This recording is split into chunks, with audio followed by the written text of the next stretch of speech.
just like to thank you for watching, and what we're going to be going over today is the SIG Sauer M17.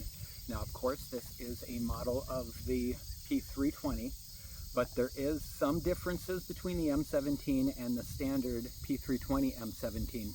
The biggest difference is the optic plate on the back only has one screw that goes up the bottom of the slide into the rear sight to hold the optics plate on, which is kind of interesting with this one from what a lot of the the 320 M17s that you're going to see out there. They talk about the two screws that hold the optics plate on that actually mount up through the bottom. Now with this, there is no screws that you can see, and I'll show you that a little bit later on in this section of the video, that are going to hold this optics plate on. There's one screw that goes up through the rear of the slide. You have to completely disassemble the slide to get to that screw in order to take this optics plate off. Now the interesting thing is there that if you run an optics plate through like C&H, I want to get one of those that is going to have its own rear sight on it, and I will be able to mount an EPS on this handgun as well.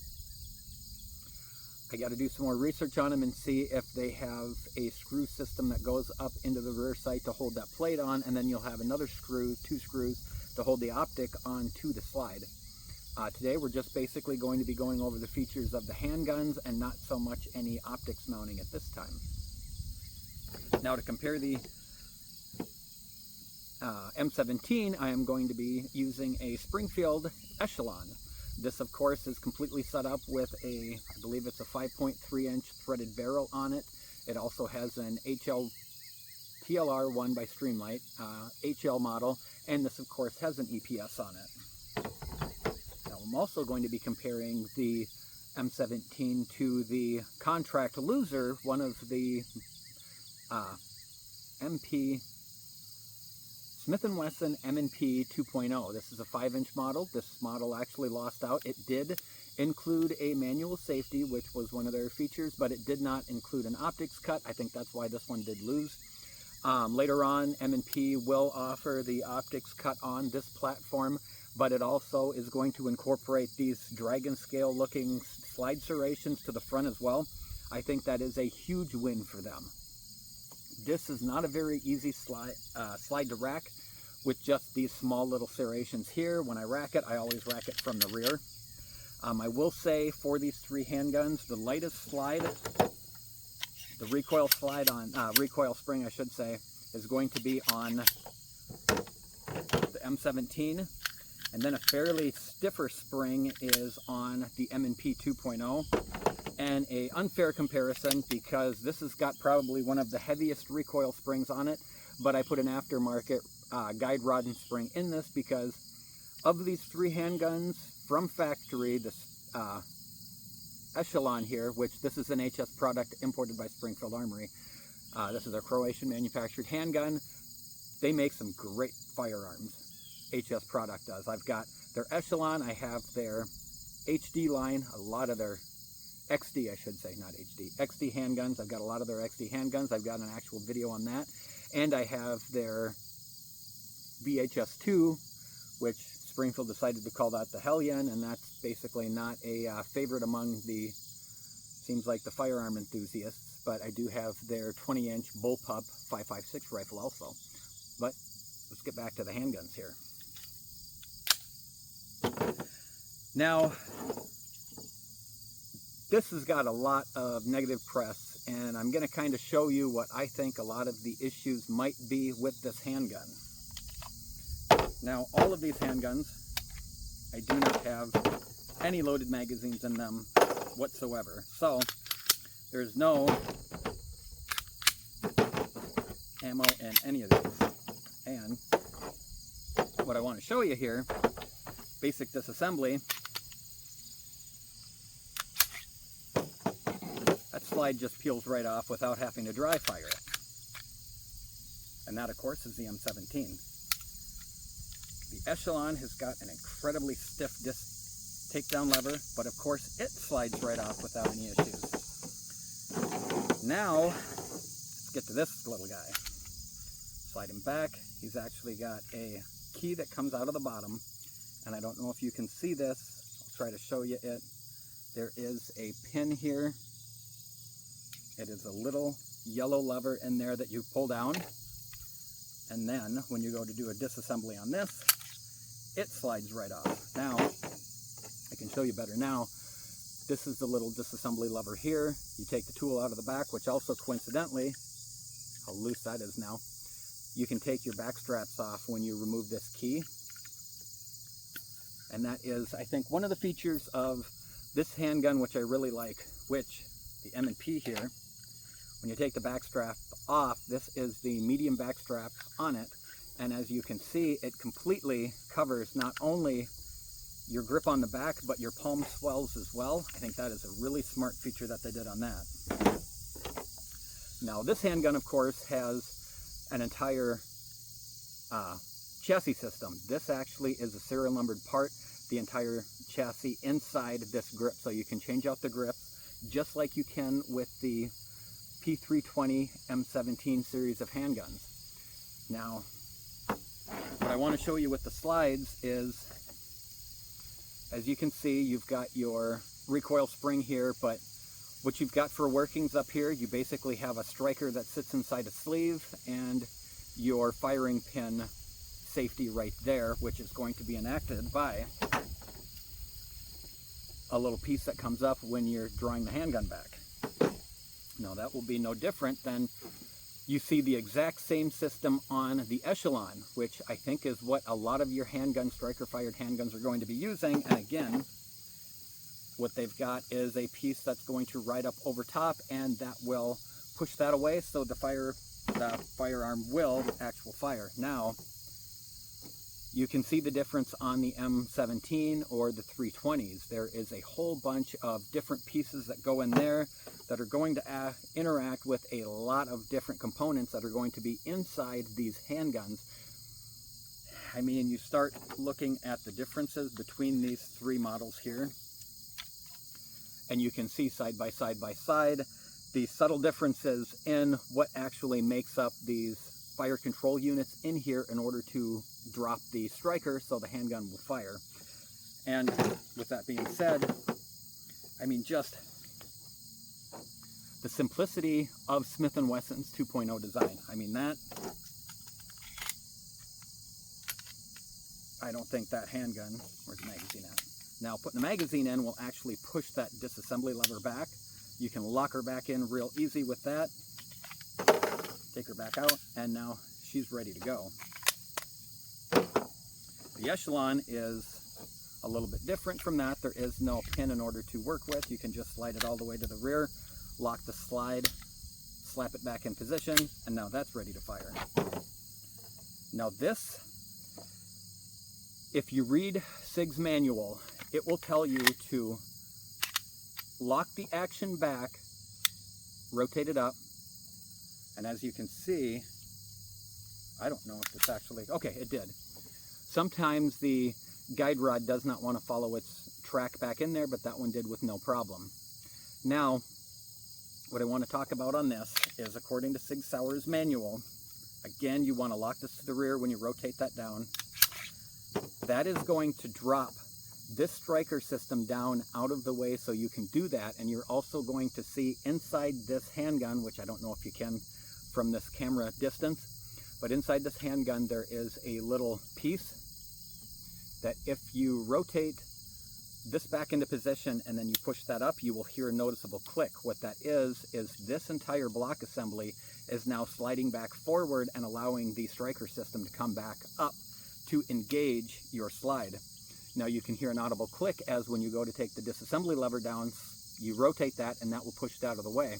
What some people are doing, that SIG Sauer, as a video I was watching, slide it to the rear, they'll just use that disassembly lever there, but the handgun, I don't know if you can really see that from, probably not. I don't know if you can see that, but inside there, you will not be able to load your magazine. Magazine won't load into that gun, because until you actually lock it back in, you get that click. What I showed you before, that bar in there is going to slide back forward and become captured by part of the disassembly lever here, a little piece that comes up with that is going to go down, capture that bar, and now the magazine seat's in there. Now, what that individual talks about in their YouTube video makes a lot of sense. If you're forcing the magazine in with that bar still retracted to the rear, you could run into an issue where your striker system is not being grabbed by the sear, because that sear is lowered down, and until that bar is pushed all the way to the forward and captured by your disassembly lever with the proper disassembly technique, you run the risk of this handgun not being, as SIG Sauer says, assembled properly unless you lock it to the rear and drop it down like that. Now, I don't know if that does make a difference. To be perfectly honest with you, if you kind of look at the side of this, it's a little beat up.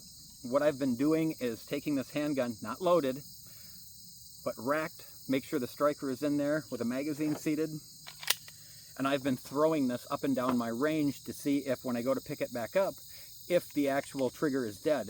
I have not had once yet where that trigger has been dead by doing that. Is there a difference in by having an actual round in the chamber doing it? Well, I'm sure not going to throw this down my range with a live round in there. I will maybe look to see if I can get some 9mm brass with the primers in it, because that'll be a safe way to do it, but I don't really have the time right now to go look for that. So I've been doing that to do some heavier recoil, not recoil, but heavier testing on it to see if that is a difference. I know some people said if firearm will fire without the magazine in it, if you have it pulled to the rear and you can sit there and wiggle it and everything else, and there's other people that shove screws up inside here to actually get this back past the actual shelf where now the gun will go off, which, yeah, you're putting a lot of pressure off of the sear now, which is not too far past that in order to fire it. One claim I've heard is 0.5 millimeter of play. Well, this firearm has more than 0.5 millimeter of play, and I should actually say right now, this is not the stock trigger in it. This is a factory SIG Sauer enhanced trigger that I did put in this in order to have this seat sit back a little bit farther for me, since I have smaller hands. Now they have the small grip frame in stock at SIG Sauer's website, which at the time they didn't, but I did get a X series grip on there, and that's why I got my flashlight mounted up on that. But for most shooting today, we're going to use the actual stock gun with the exception of that trigger.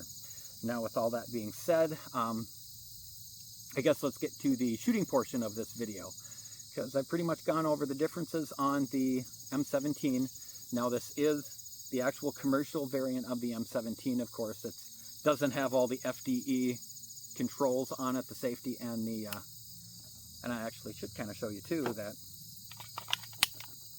with this in safe, you can still rack the slide, and I think that is part of the U.S. military's doctrine on reloading.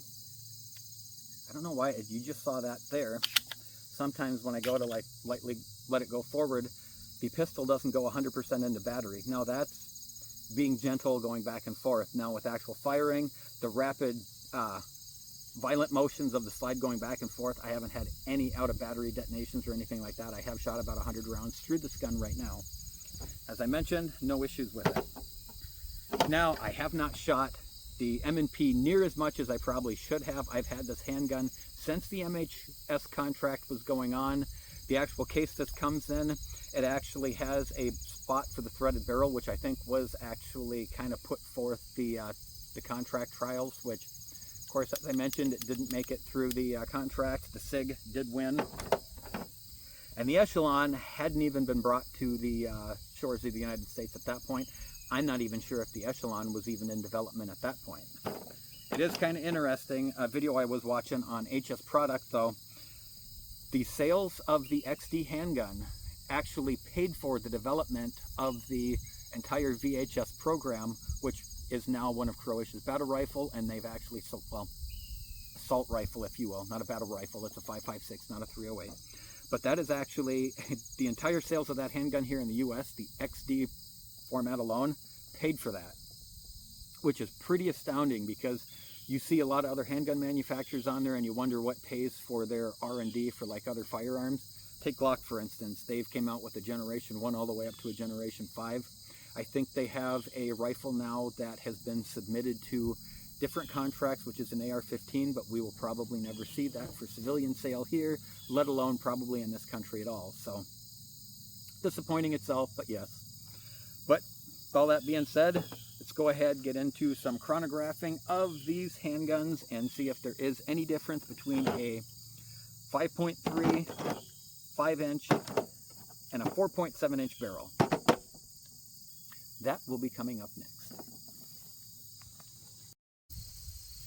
Okay, I'm going to start with the standard configuration of the M17 with the regular SIG grip. 5 rounds loaded up of 124 Winchester white box, the US NATO spec ammunition and 9mm. 5 rounds. Let's see if I can even hit a target.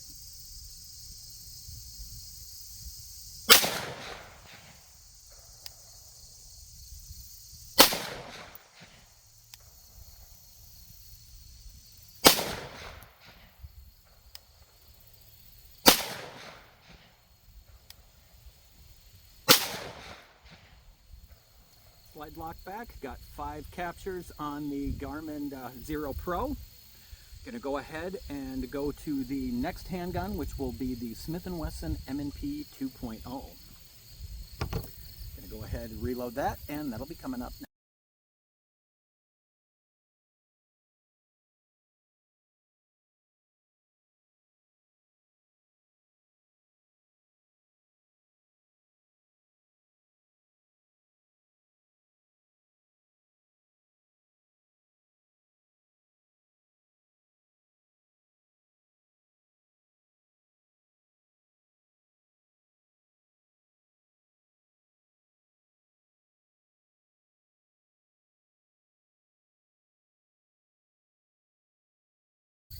Next up will be 5 rounds of the 124 NATO spec 9mm, and this of course is a Smith & Wesson 2.0.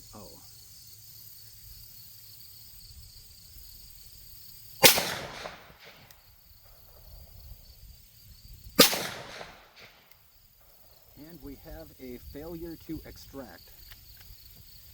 Again, I'm only loaded up with 5 rounds.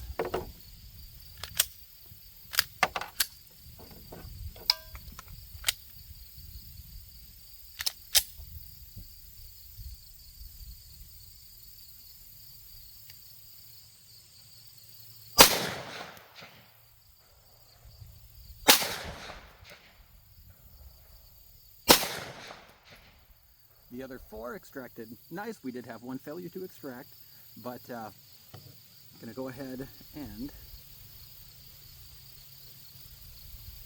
end my session there. Hopefully the phone will capture that. And we'll go on to the next handgun, which is the Springfield Armory Echelon.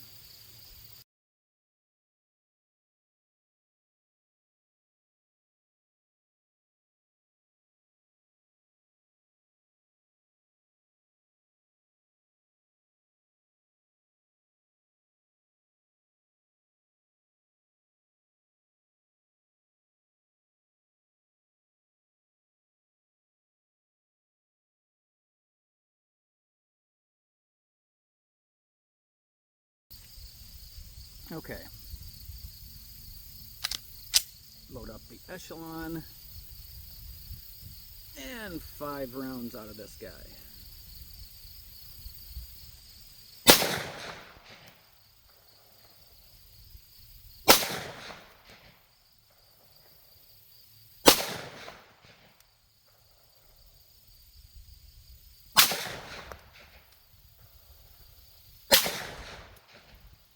Rounds, slide held open. Go ahead and shut my red dot off. Okay, from there, I'm going to go ahead and reset my Garmin, and then I'm going to set the SIG up with the X Series grip.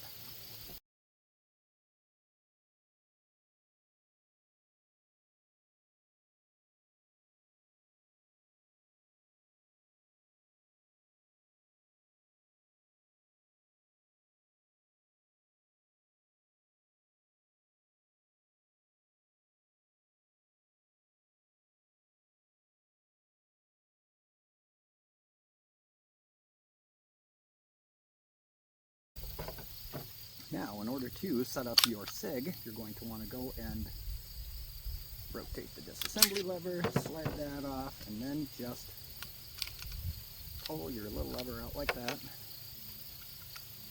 Push the trigger up a little bit.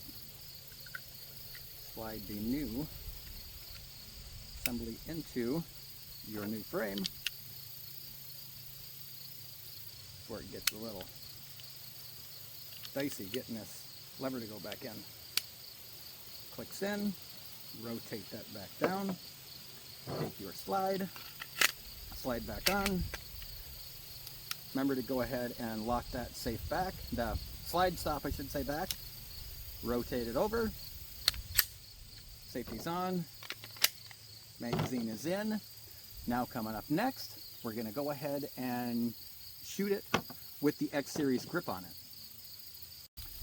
Okay, 5 rounds loaded up in the X frame with the TLR 1 HL light on it.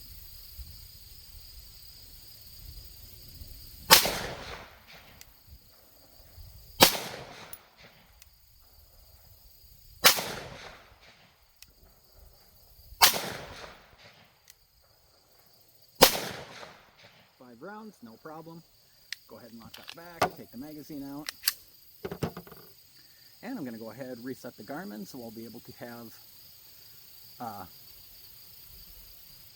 a little bit of a recap, and I'll give you the velocities on the different handguns and their configurations. There should be no difference on the velocity, of course, going back and forth, but it would be nice to have 2 number strings through the 17 here. That will be coming up next.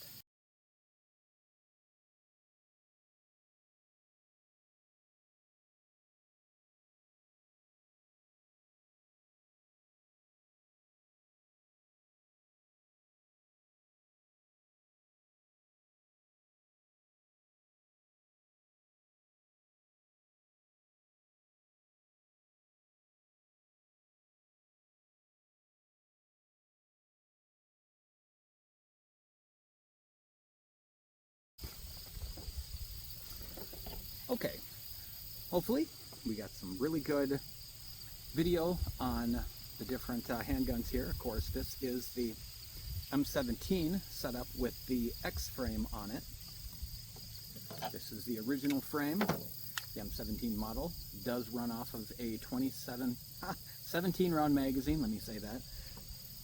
And it is completely ambidextrous for the safety and the slide release. It does not have an ambidextrous magazine release on it. You can actually swap this from the left and right hand side for the users. That being said, I'll go ahead and I'll stick the your velocity on both strings with this grip and the other grip on there. You should be able to see some slow motion on that.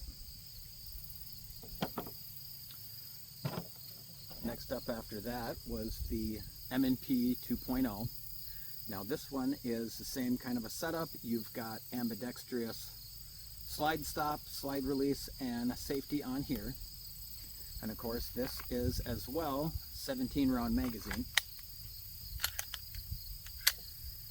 I don't know, I felt like this was probably the snappiest one of them. I guess we will see. I'll have the velocities listed here. Probably been running them for most of this. And then this is the Echelon, of course. This is a 17 round handgun as well. This one is equipped with an TLR1 HL light, a EPS red dot, and a, oh, that's coming loose, threaded barrel, which I believe is a 5.2. I'm going to go ahead and have velocities up on that so you can see the difference between a 5-inch barrel, the velocity difference between this model, which is a, I believe, a 5.2, and of course the shortest barrel is going to be on the SIG at a 4.7. Hopefully you'll see some different velocities there. Actually, what I might do is, since this is all going to be one video, I might run them all respectively right next to each other, so that way you can all kind of see what the 4 velocity variants are of this. So, and I think coming up next, I'll do some more shooting with the SIG and the Echelon, and probably just retire this little guy back to the safe until I get a chance to get a slide for this one and a threaded barrel, since that threaded barrel then is going to be a 5 3/4 inch barrel. So with that, if I get a threaded barrel for this, and I believe a threaded barrel for both of these in the state of Wisconsin, I will be able to legally carry them for whitetail hunting, because they will have a 5.5 inch barrel from the end of the muzzle to the chamber. So that is what is required for the state of Wisconsin here to be a handgun legal for deer hunting. Now, even though it is a 9mm, I should be able to run a 147 grain jacketed hollow point through like a good Hornady round or XTP. Should be more than enough. Might go through either buffalo bore or some of the other ammo manufacturers that can really put out a good plus P round. So all of these handguns should be rated for plus P. I believe it says so in their owner's manual. So I guess coming up next, I'm going to take the Echelon and the M17, loaded up magazines, 17 rounds apiece, or I might actually grab their 21 round magazines and do some shooting with that down at my steel. I hope I can hit anything, but probably won't. So I guess we'll find out coming up next. Hey, that'll take this opportunity to talk about a couple of new coats by Farmer Rain. This one here that will hopefully keep me a little protected from the overwhelming amount of mosquitoes that are out right now, and they are biting the living crap out of me. This one is a multicolored coat. This one is known as the rainbow coat, and it's got a whole block system of not only purple, blue, green, yellow, orange, and then red, and they are just pieces that run all the way through the coat. If this is a little too much color for you, they have another one that has some different color options to it as well. And this one, put that over here. You can see, definitely hit the target quite a bit. I need to get out my spray paint again and probably go back over that. And if you've watched some of my other videos, you know what ended up happening to one of my long white retros that I used, so that way I don't get paint all over my clothes. But this one is in the Name of Love coat. Now, of course, Farmer Rain is a Swedish manufacturer, actually Swedish company manufacturing in both Poland and Sweden. So probably what the actual coat is in Swedish is a little bit different from in the Name of Love, but that's what the translation is. This one has the color block going all the way around. It matches out on the sleeves as well as fully around the coat. If you've been to the Farmer Rain website, you'll see that this is actually modeled in their unlined coat, welded, so the only thing that is actually sewn is going to be around your pocket and basically around the hood and at the bottom of the seam. Everything else is going to be double welded to be better at keeping all of that wet weather out. Now, me personally, I use this more for just any kind of like rainy days. We've had enough of them here in Wisconsin, so it's definitely been making its rounds there. But I use a lot of Farmer Rain for any kind of like dew in the morning if I'm going to be on the weekends, because my weekend's about the only time I get to shoot.